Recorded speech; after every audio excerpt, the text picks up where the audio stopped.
Online betting gaming ಹಾವಳಿಗೆ break. Ban ಆಗುತ್ತವಾ ಜೀವಕ್ಕೆ ಕುತ್ತು ತರುವ ಆಪ್ಗಳು? ಇದಕ್ಕಾಗಿ ಸರ್ಕಾರ ಮಾಡ್ತಿರೋದೇನು? ಗೃಹ ಸಚಿವ ಪರಮೇಶ್ವರ್ ಹೇಳಿದ್ದೇನು? ಇತ್ತೀಚೆಗೆ ಎಲ್ಲೆಡೆ ಆನ್ಲೈನ್ ಗೇಮ್ ಬೆಟ್ಟಿಂಗ್ ಆಪ್ಗಳ ಹಾವಳಿ ಹೆಚ್ಚಾಗಿದ್ದು, ತೆಲಂಗಾಣದಲ್ಲಿ ಇದರ ನಿಷೇಧದ ಹೊರತಾಗಿಯೂ ಕಳೆದ 1.5 ವರ್ಷಗಳಲ್ಲಿ ರಾಜ್ಯಾದ್ಯಂತ 24 ಜೀವಗಳನ್ನ ಬಲಿ ತೆಗೆದುಕೊಂಡಿದೆ.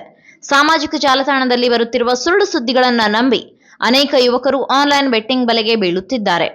ಆನ್ಲೈನ್ ಗೇಮ್ ಹಾಗೂ ಬೆಟ್ಟಿಂಗ್ ಆಪ್ಗಳಲ್ಲಿ ಆಡಿ ಒಂದೇ ದಿನದಲ್ಲಿ ಶ್ರೀಮಂತರಾಗಿಬಿಡಿ ಎಂದು ಬರುವ ಚೇತೋಹಾರಕ ಜಾಹೀರಾತುಗಳಿಂದ ಹಾಗೂ ನಕಲಿ ಯಶಸ್ಸಿನ ಕಥೆಗಳಿಂದ ಆಮಿಷಕ್ಕೊಳಗಾಗಿ ಅನೇಕ ಯುವಕರು ಈ ಬೆಟ್ಟಿಂಗ್ ಸುಳಿಗೆ ಸಿಲುಕುತ್ತಿದ್ದಾರೆ. ಆದರೆ ರಾಜ್ಯದಲ್ಲಿ ಇದಕ್ಕೆ ಕಡಿವಾಣ ಹಾಕಲು ಇದೀಗ ಸರ್ಕಾರ ಮುಂದಾಗಿದೆ. ವರದಿ ಬಳಿಕ ಕ್ರಮ. ಇನ್ನು ಈ ಕುರಿತು ಮಾಹಿತಿ ನೀಡಿರುವ ಗೃಹ ಸಚಿವ ಡಾಕ್ಟರ್ ಜಿ ಪರಮೇಶ್ವರ್, ಈಗಾಗಲೇ ನಾನು ಐಟಿ ಸಚಿವರೊಂದಿಗೆ ನಡೆದ ಸಭೆಯ ಅಧ್ಯಕ್ಷತೆ ವಹಿಸಿ ಆನ್ಲೈನ್ ಬೆಟ್ಟಿಂಗ್ ಮತ್ತು ಜೂಜಾಟಕ್ಕೆ ಸಂಬಂಧಿಸಿದ ವಿಚಾರಗಳ ಬಗ್ಗೆ ಗಂಭೀರ ಚರ್ಚೆ ನಡೆಸಿದ್ದೇವೆ.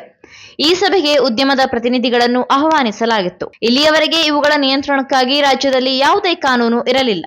ಹೀಗಾಗಿ ಪರವಾನಗಿ ವ್ಯವಸ್ಥೆ ಮತ್ತು ಕಾನೂನಿನ ಪ್ರಕಾರ ನಿಯಂತ್ರಣಗಳನ್ನು ಪರಿಚಯಿಸಲು ಸಭೆಯಲ್ಲಿ ಒಪ್ಪಿಕೊಂಡಿದ್ದಾರೆ. ಈ ಬಗ್ಗೆ ಹಿರಿಯ ಅಧಿಕಾರಿಗಳು ಹಾಗೂ ಉದ್ಯಮ ಪ್ರತಿನಿಧಿಗಳ ಸಮಿತಿಯನ್ನು ರಚಿಸಲಾಗಿದೆ.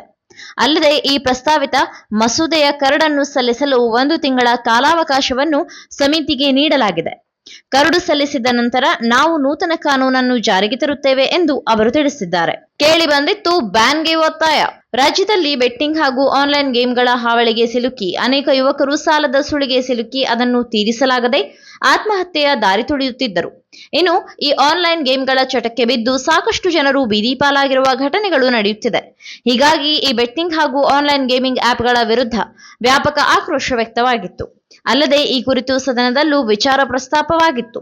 ಆದರೆ ಅಂತಿಮವಾಗಿ ಈ ಪ್ರಕರಣಗಳನ್ನು ಗಂಭೀರವಾಗಿ ಪರಿಗಣಿಸಿದೆ. ಈ ಹಿನ್ನೆಲೆಯಲ್ಲಿ ಸರ್ಕಾರ ಶೀಘ್ರದಲ್ಲೇ ಇದರ ವಿರುದ್ಧ ಕಠಿಣ ಕಾನೂನು ತರಲು ಸಿದ್ಧವಾಗಿದೆ.